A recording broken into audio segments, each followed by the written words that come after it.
You know, people say that after all these years, it's difficult to build a guitar that will shock me.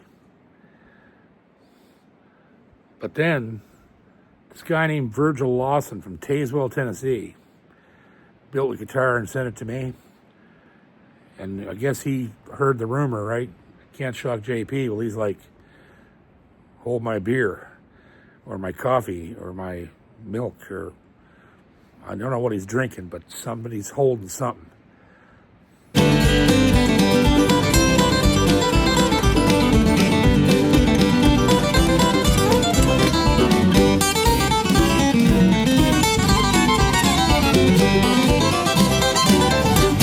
Guitar Stuff with John! Welcome to another Guitar Stuff with John. This gig never ceases to amaze me. I've been doing this for 5 or 6 years now, and people contact me. I have dozens of builders contact me a month looking to get their instruments reviewed, and a lot of times, I'll tell you right up front, people send me, requests, and I look at what they're doing and I turn them down because the number one thing on this channel for me is my integrity. So if I think I'm not going to say something, if I feel like I'm going to say something unflattering about an instrument, I just don't review them because it's not worth the heartache for the builder or for me to put negative things, on the channel. So it's not saying that they're not building great guitars. It's just that I, as a performer, wouldn't be able to take that guitar in my hands and go, I'd take this on stage and blah, blah, blah. So, it gets crowded.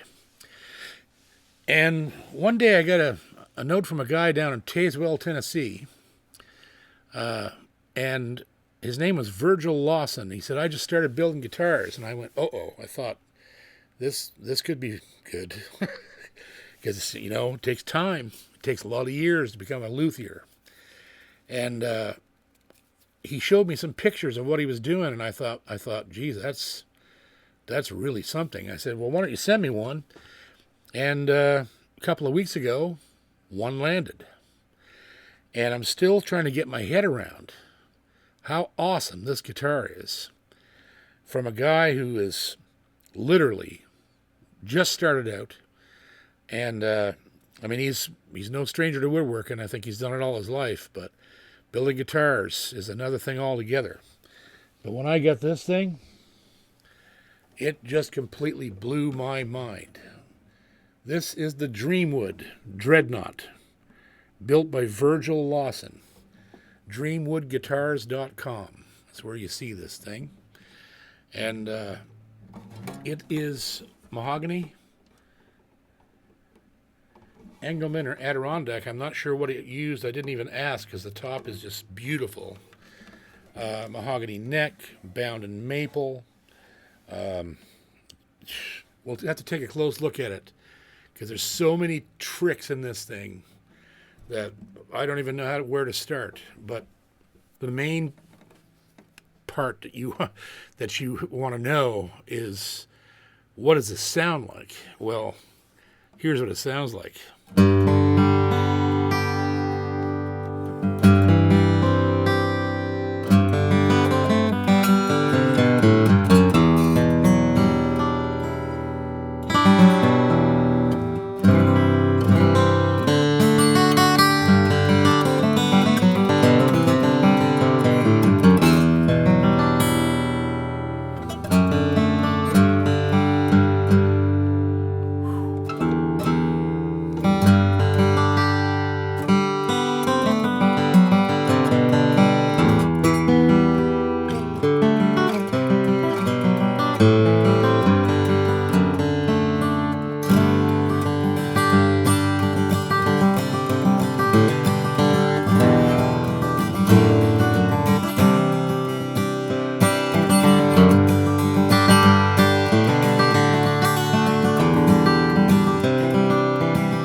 And Mr. Man, it just keeps on ringing and ringing and ringing. Like, I'm floored by this thing. And I told him, he said, how do you like your action? And I said, well, I like it low and fast. And boy, he got this thing, the neck on this guitar is like butter. It's just the most beautiful satin finish mahogany, super fast.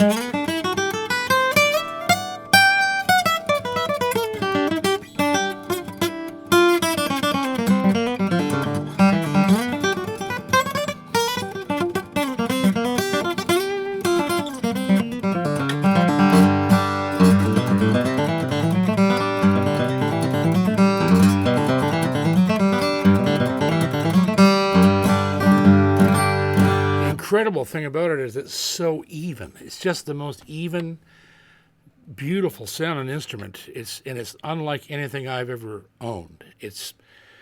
I don't even quite know how to describe it yet. I just know that it doesn't matter where you play on the neck.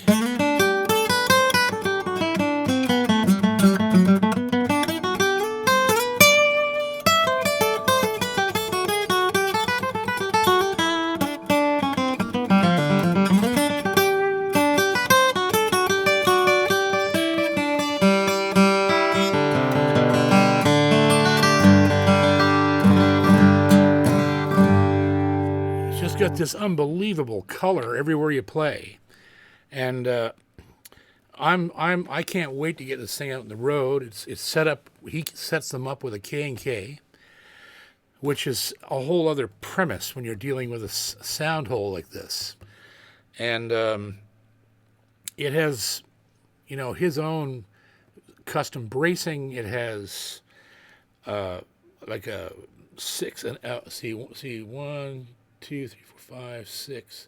It's a 9-ply headstock, because the headstock is a thing of beauty. It's so narrow and so thin, but he does a 9-ply to keep it sturdy. Right, it's not going to bust off of there. It's got a scoop volute in the back. It's amazing. It's an amazing piece of engineering.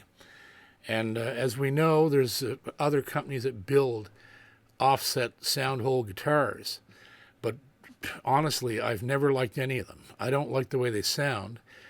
I just don't like the way they sound. And this thing, I could play it all day. It's so pleasant and beautiful.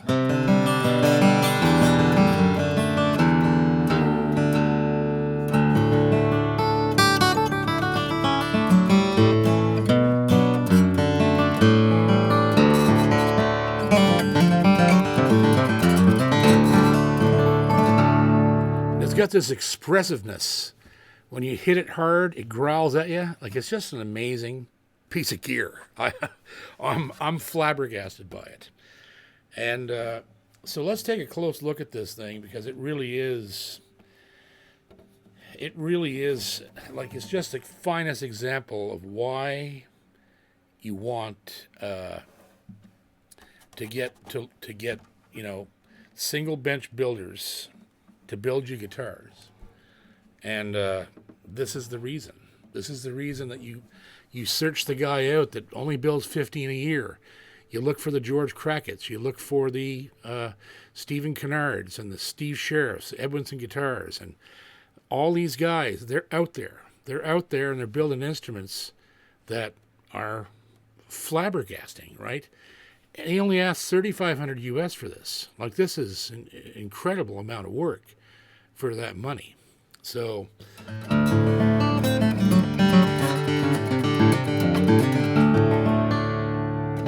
let's take a close look. I can't stop playing it. The more I play it, the more I want to hear it. A close look at the Dreamwood by Virgil Lawson in Tazewell, Tennessee. And here we are, the headstock of the Dreamwood Dreadnought.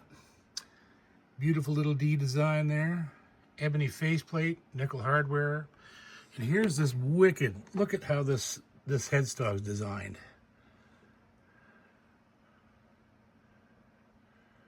That's a beautiful piece of mahogany sandwiched between, I believe, maple, ebony, all the way around. I can make it focus. Come on, focus. There we go. Look at that. It's just beautiful. The headstock, it looks so, it's just so dainty and beautiful looking. And all bound in maple, bone nut, bone saddle. And these inlays, which at first glance appear to be like an agate. They feel cold to the touch, but they're just gorgeous. They're like a stone. Look at that. They're just beautiful. And they really, really pop when you see this thing from the front. It's like, wow, what's on the fretboard there? Beautiful. We come down to our top. Beautiful tight grain spruce, double purfled, bound in maple. Beautiful markings. Ebony bridge, bone saddle, ebony pins, or they could be tusk, but they actually look like ebony, so. And then these dual offset sound holes, which is the only place that he put abalone, which I think is really cool. So it's abalone with mahogany trim. And inside you can see the way that if I can show it. See how those braces are split? They're channeled out. So he's carved out the middle of the braces, and obviously it works. It's doing something to the overall sound of this guitar, that's for sure. The other cross one there, that's all channeled out as well. And it's just immaculate inside. Let me see if I can get a better light in there. There we go. Yeah, look at that. Look at that. Oh, a little bit of a finished blob there, but that's nothing serious. Can't see that from the stage. Look at that. All carved by hand. Super, super clean. Yep. And our back and sides are super high grade mahogany. Look at that stuff. Ooh. I put a ding on it right. Where'd I do it? I put a ding on her here somewhere. Can't find it now. That might be it. That might be it just there. Yeah, I did. My entire camera assembly fell down, and the cable from the phone flew out and hit the guitar. But like I say, it's a tool. That won't be the last ding she gets. Beautiful grain on this thing. Beautiful. Look at that. Nice flame maple. Nice. Nice maple end cap. There's our K&K jack. And there you go, boys. That is the Dreamwood by Virgil Lawson. Tazewell, Tennessee.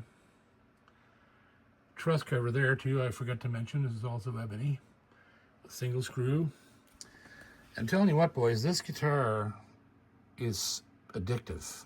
You start to play it, and you can't really put it down. Because it's so different, and it's got such a great tonal palette.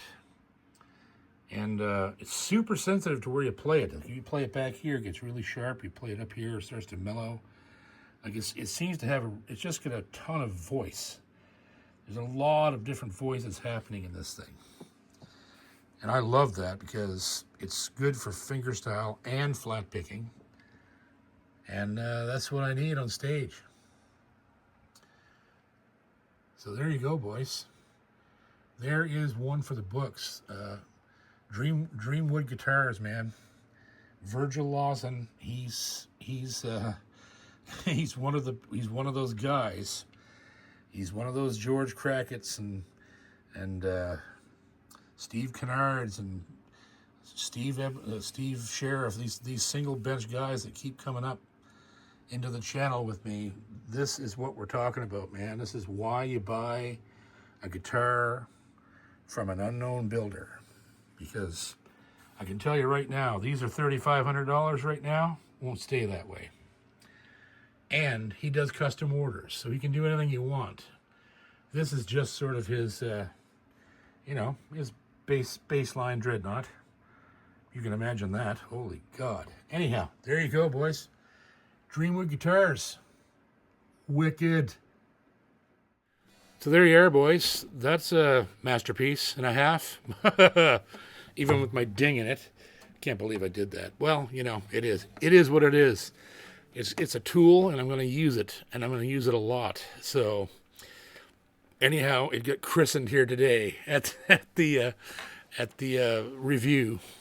So, again, I can't tell you. I can tell you a million times. If you're looking for great guitars, you need to look around every brush and shrub and rock and nook and cranny, and you will find guys like this that are building instruments. Like, as I've always said, when I met Mr. Olson, right, just last year for the first time, I met Olson, who builds guitars for James Taylor. Well, before James Taylor, Olson was an unknown. And when Taylor saw what he was building, he started playing them exclusively. Therefore, by now, it costs $30,000 to own an Olson. Right? And he's only building a few guitars a year, 2 or 3 maybe. So this is how it gets started, right? You find these guys that are just going above and beyond in design, engineering, sound, experimentation, and this is where you find the instruments and the small builders that you would never expect to find anywhere else.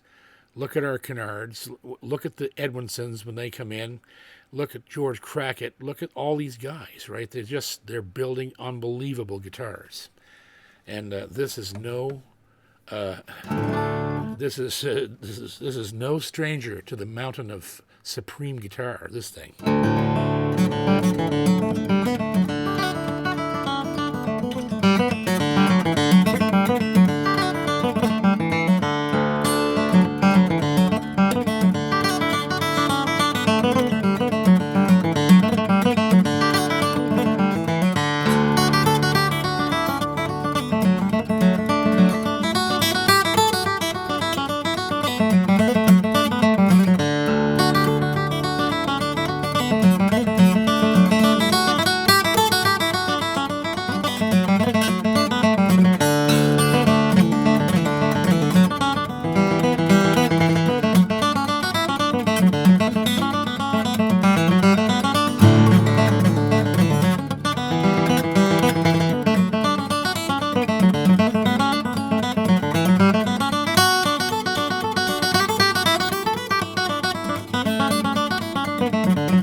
Thanks, Virgil Lawson. Dreamwood Guitars. We love you, buddy. Thanks, everybody, for being with me again. And here's one more for the pile. One more for the pile. It's a bad, bad guitar. Bad. And I mean that in the best possible way. See you next time.